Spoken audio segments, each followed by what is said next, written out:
Hello everyone, welcome back to my channel. তো আমি এর আগে তোমাদের সাথে শেয়ার করেছি যে আমি একদিনে সেলফ হেল্প থেকে কত টাকা ইনকাম করেছি। এর আগে আমি একদিনে 9,000 টাকা ইনকাম করেছিলাম, সেটা আমি তোমাদের সাথে শেয়ার করেছি, রাইট? তো আজ আমি আবারও তোমাদের সাথে শেয়ার করবো যে আজ একদিনে আমি কত টাকা ইনকাম করলাম, বা আমার উইকলি বেসিসে কত টাকা ইনকাম করলাম, বা মান্থলি বেসিসে কত টাকা ইনকাম, পুরোপুরি তোমাদের সামনে অন স্ক্রিন শেয়ার করবো। তো চলো ফার্স্টে আমি তোমাদেরকে শেয়ার করি দিয়ে আমি কত টাকা ইনকাম করলাম আজকে পুরো অন প্রুফ আমি তোমাদের সাথে শেয়ার করছি। জাস্ট ওয়েট, দেখতে থাকো। অ্যাকাউন্টে লগ ইন করি আগে। ওকে, এখানে আমার অ্যাকাউন্ট অলরেডি লগ ইন আছে। তো আমি জাস্ট ড্যাশবোর্ডটা ওপেন করবো, দেন switch to affiliate.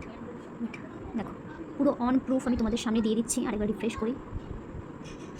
Just see guys, তোমরা যারা এখনও ভেবে চলেছো কন্টিনিউ যে হ্যাঁ এটা ফেক ফ্রড, তারা প্লিজ একবার ভালো মতো এর ব্যাপারে রিসার্চ করো, দিয়ে দেখো, জিনিসটা বুঝো, তারপর কিন্তু তোমরাও এরকম রেজাল্ট ক্রিয়েট করতে পারবে।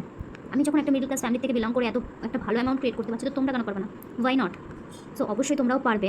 জাস্ট অ্যাকশনটা ভালো নিতে হবে। আমি একটা ভালো প্যাকেজ নিয়ে অ্যাডমিশন নিয়েছি বলেই কিন্তু আজ আমি এই জায়গায় এসেছি। জাস্ট দেখতেই পাচ্ছ আমার নাম দেখাচ্ছে A to Z। সো আমি আবারও তোমাদেরকে অন প্রুফ দিয়ে দিলাম যে হ্যাঁ, সেলফ হেল্প থেকে ইনকাম হয়। যারা বলো যে ফেক ফ্রড স্ক্যাম, তারা একবার আমার সমস্ত ভিডিওটা চেক করে নিতে পারো। ওকে, সো এই জিনিসটা চাইলে কিন্তু তোমরাও করতে পারবে। তোমাদেরকে একটা শুধু সঠিক সিদ্ধান্ত নিতে হবে, যেমন আমি নিয়েছিলাম। আমি এমন কিছু স্কিল ডেভেলপ করেছিলাম যার থ্রুতে কিন্তু আমি বাড়িতে বসে পুরোপুরি করতে পারছি নিজের পড়াশোনার পাশাপাশি। সো তোমরাও যদি এই জিনিসটা করতে চাও, তাহলে এক্ষুনি ডেসক্রিপশনটা চেক করে আমার সাথে কন্ট্যাক্ট করো। বাকি ডিটেলস আমি দিয়ে দেবো।